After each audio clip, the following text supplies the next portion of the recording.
Alors, avant de parler de ciment, de béton armé, de formulation de béton, il faut d'abord connaître en détail les ingrédients nécessaires pour réaliser le béton.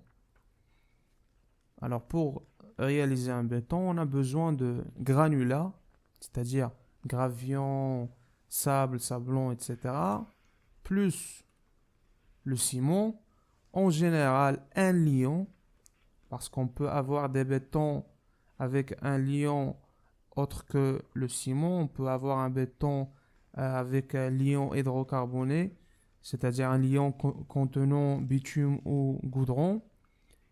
Alors, la majorité des temps, on parle de ciment, mais en général, plus un liant. Plus de l'eau, on a besoin d'un eau de gâchage, et plus de l'air, parce que on ne peut pas réussir un béton sur la Lune. Alors, ce sont les quatre ingrédients nécessaires, principaux pour réaliser un béton. On peut aussi ajouter les adjuvants. Ce sont des additifs qui sont incorporés en faible quantité pour modifier l'une des propriétés du béton. Alors, la plupart des bétons actuels sont adjuvantés, mais les quatre ingrédients nécessaires sont les granulats, ciment, eau et air. On va commencer dans ce chapitre, on va parler du ciment. Alors, le ciment comme définition, c'est quoi le ciment? Le ciment, c'est un liant hydraulique. Ça veut dire quoi hydraulique?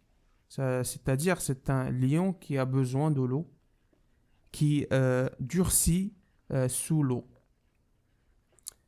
Un liant, et un liant, c'est quoi? C'est, comme son nom l'indique, c'est quelque chose qui lie les autres composants. Le liant, le ciment, c'est celui qui lie les autres composants, les granulats, les graviers, le sable, etc. Alors, le ciment se présente sous forme d'une poudre minérale très fine. Et il a la propriété de durcir progressivement au contact de l'eau, comme on a dit, et après durcissement, il conserve sa résistance et sa stabilité même sous l'eau, parce qu'on peut avoir des bétons sous l'eau. Il faut juste malaxer le mélange à l'extérieur de l'eau avant de faire la prise sous l'eau. Pour les matières premières nécessaires pour faire le béton, on a besoin du calcaire et de l'argile. On les trouve dans les carrières. Ce sont les matières premières. Avec ces matières premières, on peut fabriquer un cru qui rentre dans la réalisation d'une autre constitution principale du ciment qui s'appelle le clinker. On va voir la procédure de la fabrication du ciment et on va voir en détail comment on fait pour réaliser un ciment, comment on fait pour réaliser le clinker et comment on fait pour réaliser le cru. Alors, maintenant, les éléments, comme on a dit, les principaux nécessaires pour fabriquer le ciment sont le calcaire à 80% et il contient, il est majoritairement composé de carbonate de calcium, CaCO3, plus l'argile à 20%. Et elle est composée d'un mélange de constitutions comme le silice, SiO2, l'alumine, Al2O3 et l'oxyde de fer, FeO3.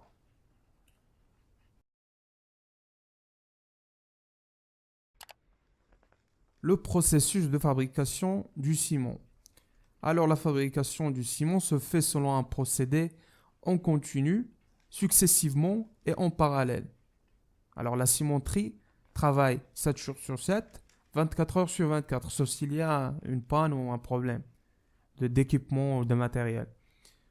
On peut grouper les étapes de fabrication du ciment dans des lignes de fabrication. On a 3 lignes. La première ligne, c'est la ligne de fabrication du cru. On commence par la fabrication d'un cru. Alors, cette ligne, elle est depuis carrière jusqu'au stockage du cru. Ensuite, on a la ligne de cuisson. Ça commence par le préchauffage et ça termine par le stockage du clinker. Et dernièrement, on a la ligne de fabrication du ciment Ça commence par un dosage et ça termine par le silotage et conditionnement. On commence par la première ligne, c'est la ligne de fabrication du cru. On a ici une cimenterie, c'est l'usine de fabrication de ciment.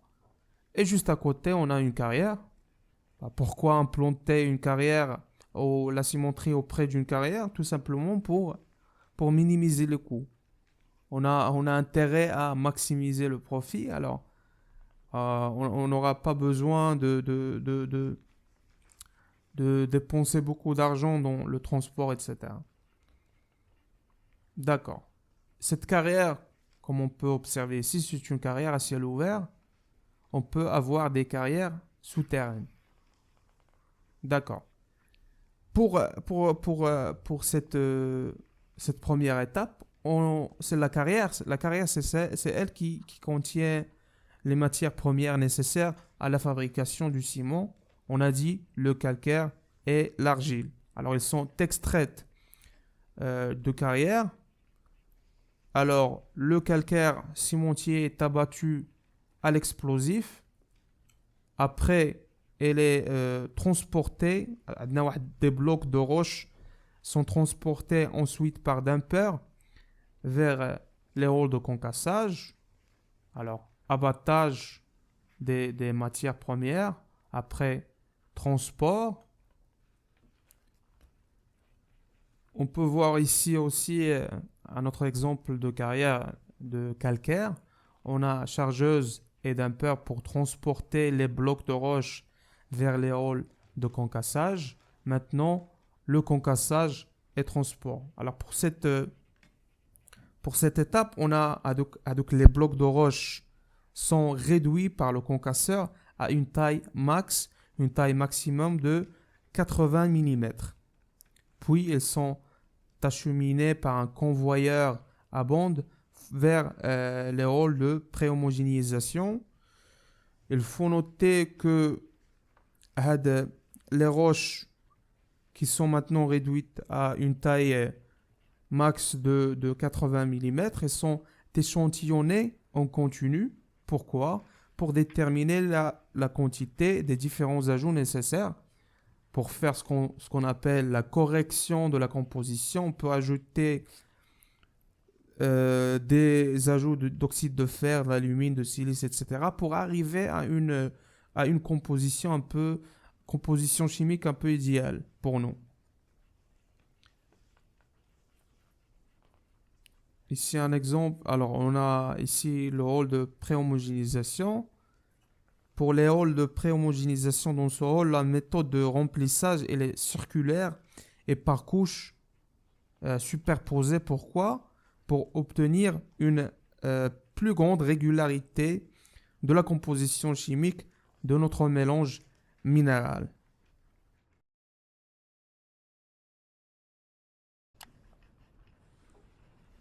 L'étape suivante, c'est le broyage du cru. Alors, le mélange de roches minérales qu'on a préparé dans le hall de pré-homogénéisation, elle est ensuite séchée, broyée afin de réduire cette roche en une poudre très fine. On parle d'une taille micrométrique. On obtient cette farine. Cette farine sera plus tard introduite dans un four, mais avant ça, cette farine elle est stockée dans des silos d'homogénéisation. Ici, on peut voir un broyeur. C'est un broyeur cylindrique ou cylindre conique. Il remplit au tiers de son volume par des boulets d'acier. On peut voir aussi des barres d'acier extra dures ou de fonte pour bien évidemment broyer notre mélange. Alors, on a terminé la première ligne, la ligne de fabrication du cru. On a vu la carrière, l'extraction des matières, les matières brutes. Après, transport du calcaire vers les halls de concassage. Ensuite, on a concassage et pré-homogénéisation. Après, broyage et séchage. Si on a un exemple de composition du cru, on a le carrière à 80, comme on a dit, le dosage à peu près à 80%. Il contient le CaCO3. On a besoin aussi d'argile et on peut ajouter le sable, l'oxyde de fer, des ajouts pour, comme on a dit, corriger la composition chimique de notre mélange. Et le résultat, c'est le cru qui est stocké dans des halls de homogénéisation.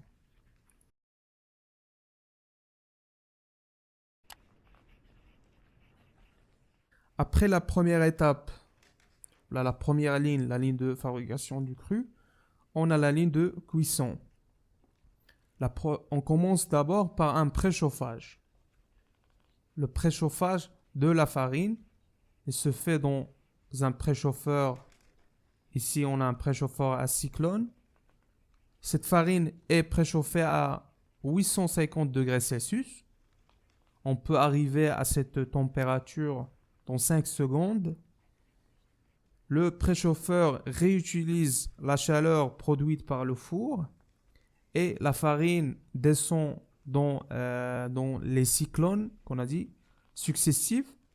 Il faut noter que ce procédé permet de réduire significativement l'empreinte CO2 du matériau. Pourquoi on fait un préchauffage? Tout simplement pour ne pas brûler notre mélange, parce qu'on va l'introduire dans un four qui est sous une flamme à 2000 degrés Celsius. Alors, vaut mieux le préchauffer le cru. Maintenant, la deuxième étape, la cuisson. La cuisson se fait dans un four rotatif.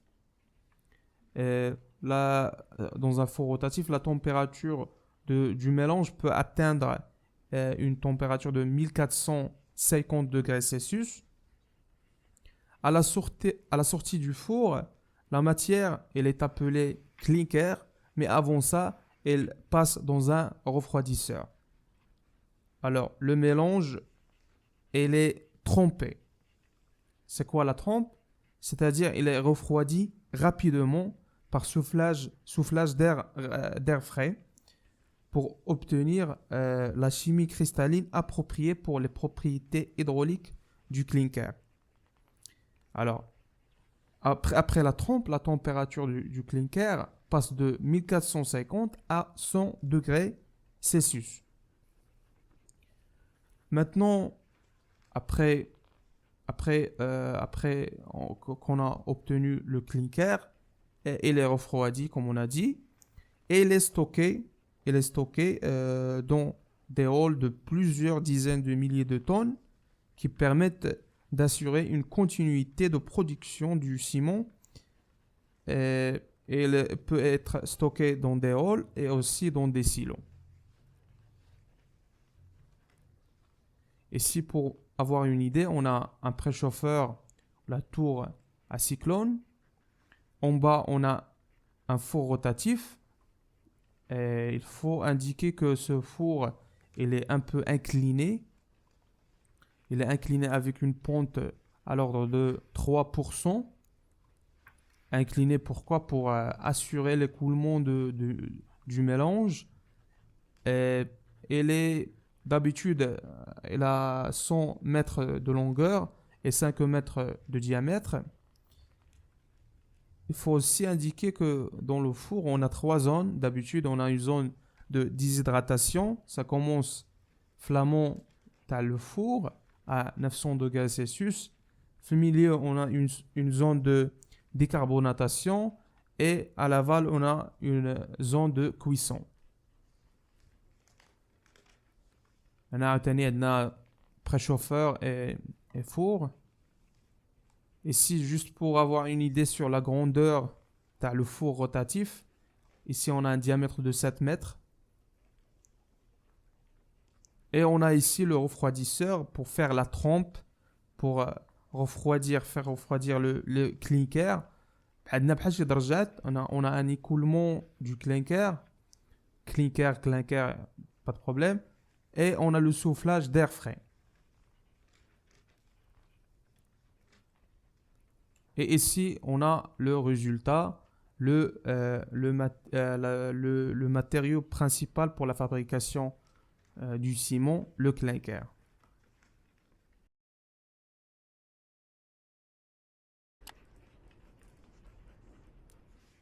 Et la dernière ligne de fabrication, c'est la ligne de fabrication du ciment. On a le clinker stocké.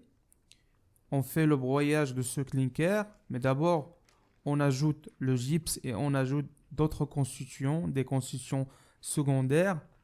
On va parler de ces constituants parce que le pourcentage de ces constituants détermine les différentes qualités du ciment. Ce mélange de clinker, gypse et constituants secondaires est broyé très finement dans un broyeur à boulet comme on a vu précédemment. Après, on a le stockage, on a le stockage du ciment. Ici, on peut voir un autre exemple de broyeur. Après, comme on a dit, après le broyage de mélange de clinker, gypse et constitution secondaire, on fait le stockage dans un silo d'une capacité de plusieurs milliers de tonnes qui peuvent être parfois divisés en plusieurs compartiments pour stocker différents types de ciment. Il faut indiquer qu'il y a aussi une étape très importante, c'est l'étape de contrôle qualité du ciment.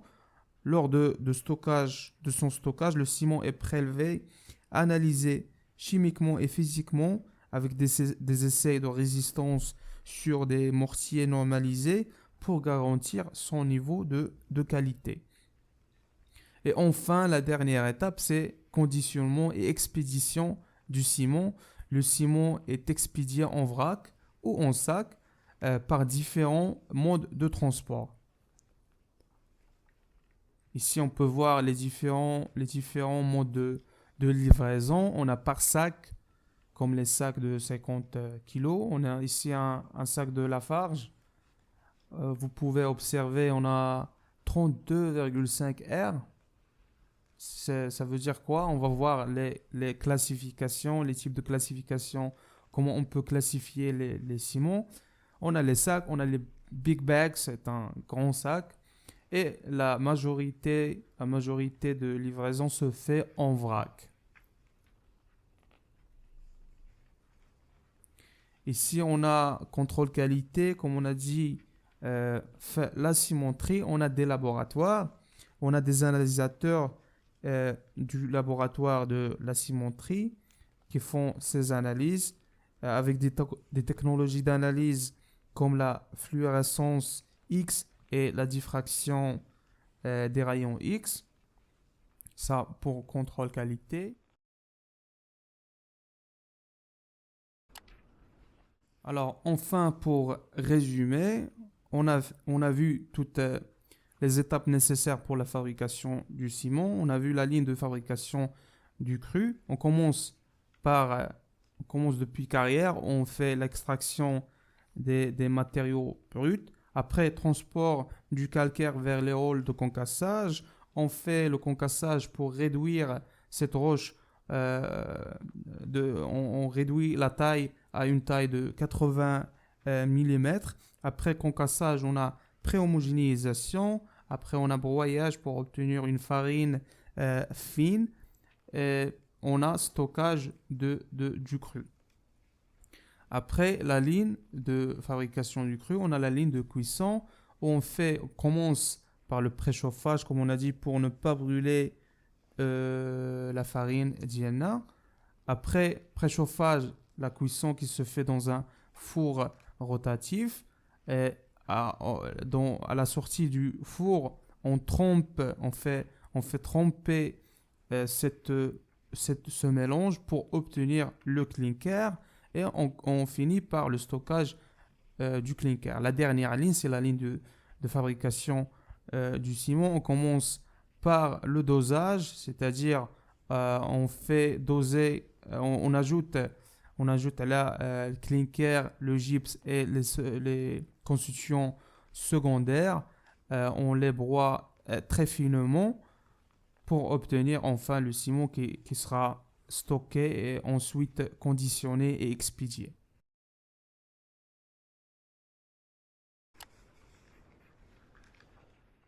Voie de traitement du mélange.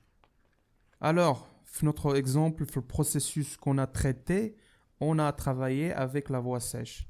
Parce que c'est la voie la plus utilisée, la voie la plus économique. Mais on va mentionner d'autres voies de traitement du mélange. On commence d'abord par définir la voie sèche. Alors la voie sèche, le cru entre dans le four sous forme de poudre. Cette technique, comme on a dit, est aujourd'hui utilisée quasiment tout le temps car elle est plus économe.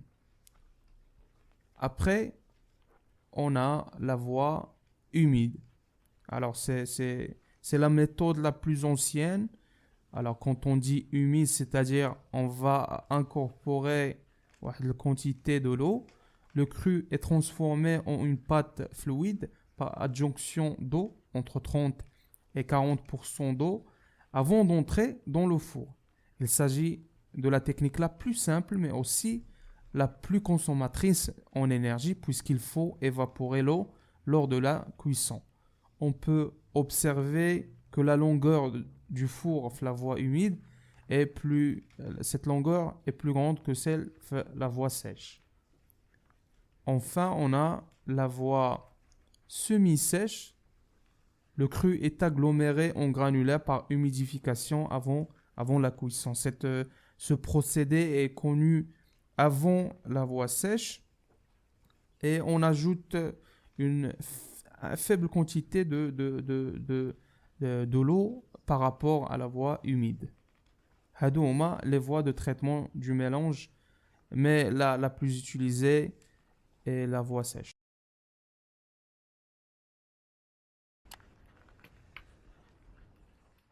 Les ciments courants selon la norme NFEN, la norme française NFEN 197.1. Alors, le nom de cette norme, c'est ciment partie 1, composition, spécification et critères de conformité des ciments courants, si vous voulez la vérifier après. Alors, cette norme nous donne les cinq types de ciments et les 5 ciments courants. Comme on a vu, le ciment se fabrique en passant dans un broyeur, microniseur, le mélange de 5 à 95% du clinker plus un dosage inférieur à 5% du gypse plus 0 à 95% d'éventuels ajouts des constituants secondaires. Alors c'est ça le ciment. Le ciment c'est 5 à 95% du clinker, 5% gypse et 0 à 85% de constitutions secondaires. Les constitutions secondaires, on va parler un petit peu sur les constitutions secondaires qu'on peut ajouter parce que le dosage des constitutions secondaires peut affecter la qualité et peut nous donner une plage de type de ciment.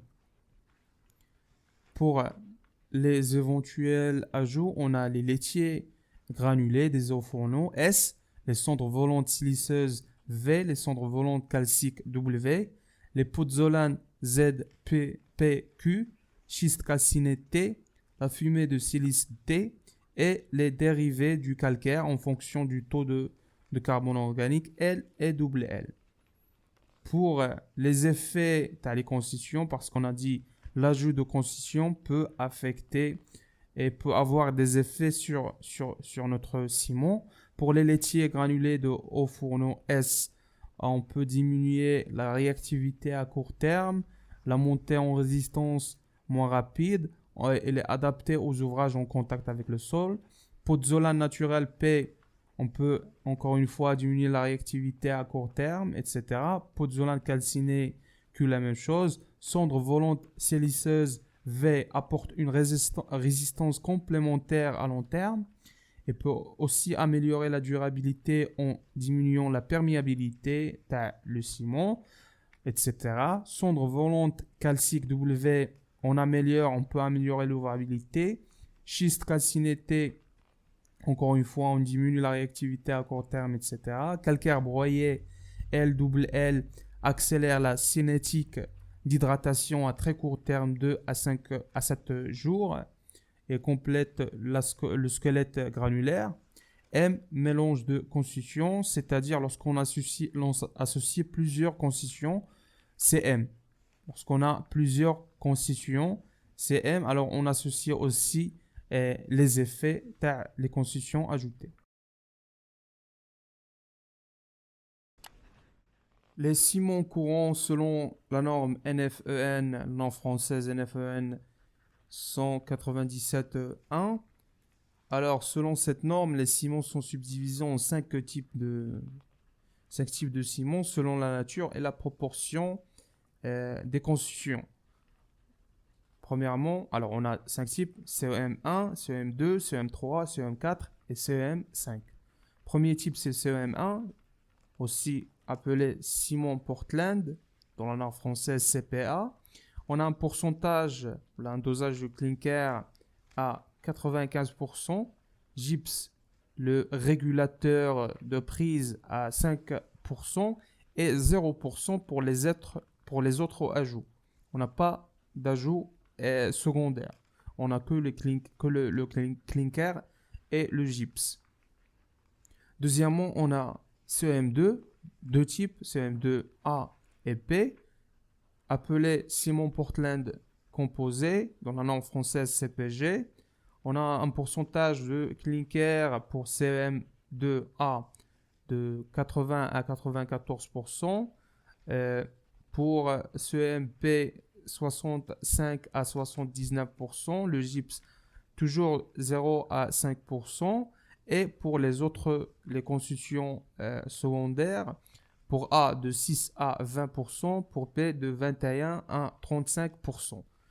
Lorsqu'on a tous les ajouts, on peut obtenir le CPG, mais on peut aussi avoir un seul type de constituant secondaire. On peut avoir par exemple pour un CM de A 6 à 20% de cendres volantes siliceuses, par exemple. Ensuite, on a le CM3. On a un CM3 CHFA, 3 CHFP, 3 CLKC. On a un pourcentage de clinker qui varie aussi. Le gypse toujours 0 à 5%. Et on n'a que les laitiers granulés au fourneau S. Entre 36 et 95%. Ça pour les CM3. Ensuite, on a des CM4. On a 4 CPZA, CPZB. Pour le clinker, c'est entre 65 à 90% pour A, 45 à 64% pour B. Le gypse toujours 0 à 5% et 0 pour S, pour les laitiers granulés au fourneau. 0 pour W, les cendres volantes, calciques. T, schiste calciné, et LWL, dérivé du calcaire. 0 dans le dosage, 0%. Mais on a D, PQ, Z et V. On a les pozzolanes. On a aussi les fumées de silice. Et on a les cendres volantes siliceuses. Pourcentage pour A de 10 à 35%, pour B de 36 à 55%. Le dernier type de ciment, c'est les CM5. On a deux types, CLCA et CLCB. Le clinker, c'est entre 40 à 64% pour le A, 20 à 38% pour le B. On a un pourcentage fixe toujours on ajoute les laitiers au fourneau pour les deux types, et on a une variation de dosage pour Z et V pour les pozzolanes et les cendres volantes siliceuses, de 18 à 30% pour A et 31 à 40% pour P. Alors maintenant, les types de ciment, c'est comme ça, c'est la nouvelle ou la moyenne maintenant qu'il faut utiliser. Il ne faut plus parler que de CPG 35-45. Il faut essayer de comprendre cette dénomination, parce que vous allez la rencontrer dans votre vie professionnelle ou académique. Maintenant, pour domaine d'utilisation des différents ciments, les applications des 5 types de ciments qu'on a, on commence par ciment Portland, ciment composé, comme on a dit CM1 et 2. Pour leur utilisation, on a tous travaux de béton armé, bonne résistance, décoffrage rapide, préfabrication, bétonnage par temps froid. Contradiction, où il faut éviter de les utiliser. On a présence, lorsqu'il y a une présence d'eau agressive, travaux souterrains, bétonnage en grande masse. Deuxièmement, pour les ciments eau laitier et pozzolanique ou eau laitier cendre, CM3, CM4 et CM5, leur utilisation c'est pour béton de masse, barrage, pour les barrages, béton de fondation, sol agressif, bétonnage en temps chaud, eau usée, travaux souterrains, réservoir d'eau. Les contre-indications, on a bétonnage par temps froid, béton préfabriqué et résistance à jaunage élevée. Alors lorsqu'on parle de ciment, l'une des propriétés les plus importantes, c'est la résistance à la compression. Euh, et aussi, peut-être c'est la première fois que tu vois dire N et R. N, c'est classe de résistance à court terme ordinaire. R, c'est classe de résistance à court terme élevée. Alors, normal et rapide. On a deux résistances. On a une résistance à court terme et on a une autre à 28 jours. Pour la classe 32,5 normal et rapide, ça nous donne la fourchette entre 32,5 et 52,5 mégapascal.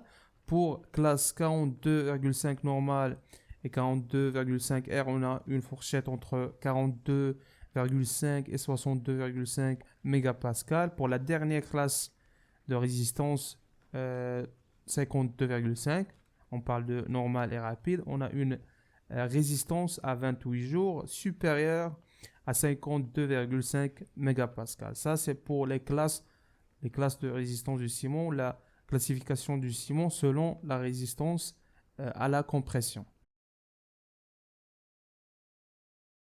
Alors, cette norme, la norme française, nous a donné 5 types de ciment, mais il y a aussi une façon de d'écrire les noms de ciment maintenant. On écrit pas seulement CPG 45 ou je sais pas. On va traiter maintenant un exemple. C'est un exemple que vous pouvez rencontrer dans des formulations de béton. Alors il faut savoir comment lire cette écriture et comment la déchiffrer.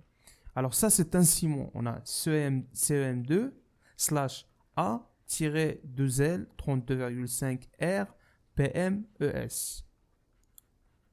On commence toujours dans cette désignation par la famille de ciment. On a CM2, on a vu CM1, 2, 3, 4 et 5. Après slash, on met classe de composition. On a vu CM2, A et B. Alors, il faut mettre la classe de la composition, c'est-à-dire on précise la teneur en clinker. Après tirer, on met la nature des constituants autres que le clinker. Ici, on a double L, dérivé du calcaire. On peut avoir, comme on a vu, plusieurs types de constituants secondaires. Pour faire l'association, ce qu'on fait, c'est on met le M, après on ouvre une parenthèse et on cite les autres constituants secondaires qu'on a associés pour avoir les effets souhaitables. Après, on a la classe de résistance. Est-ce que c'est 32? Il s'agit de 32,5 mégapascal, 42,5 mégapascal ou bien 52,5 mégapascal, bien sûr à 28 jours. Après, est-ce que c'est à court terme? Est-ce que c'est normal ou rapide? Et on finit par des caractéristiques complémentaires. On a PM ciment pour travaux à la mer, ES ciment pour travaux en eau à haute teneur en sulfate, CP ciment à teneur en sulfure limitée, où on peut, comme dans cet exemple, avoir deux types ou la mettre de caractéristiques complémentaires. Alors c'est comme ça qu'on écrit ou là qu'on désigne les ciments courants de la norme française. Alors maintenant, vous devez être capable de lire cette écriture et de la déchiffrer. Et essayer même dès maintenant d'écrire avec cette méthode. Alors, on termine cette séance par des propriétés, quelques propriétés physico-mécaniques du ciment. Alors, le ciment durci est considéré comme une véritable roche artificielle qui évolue dans le temps, passant par trois phases. On ajoute l'eau de gâchage, on a une phase dormante, après on a la prise, ça commence par un début de prise et finit par fin de prise. Ensuite, on a durcissement et ce sont les trois phases et c'est comme ça que cette roche du ciment évolue dans le temps. On commence par la phase dormante. C'est quoi la phase dormante? La pâte pure, c'est-à-dire ciment plus eau, reste en apparence inchangée pendant un certain temps, de quelques minutes à quelques heures suivant la nature du ciment. Après, on a la phase de la prise. Après quelques temps, on observe une augmentation brusque de la viscosité. C'est le début de prise qui est accompagné d'un dégagement de chaleur. On a des réactions exothermiques. La fin de prise correspond au moment où la pâte cesse d'être déformable, c'est-à-dire déformée et se transforme en un matériau rigide. Enfin, on a le durcissement. On a l'habitude de considérer le durcissement comme la période qui suit la prise et pendant laquelle l'hydratation du ciment se poursuit. La résistance mécanique continue à croître très lentement, mais la résistance à 28 jours est la valeur conventionnelle.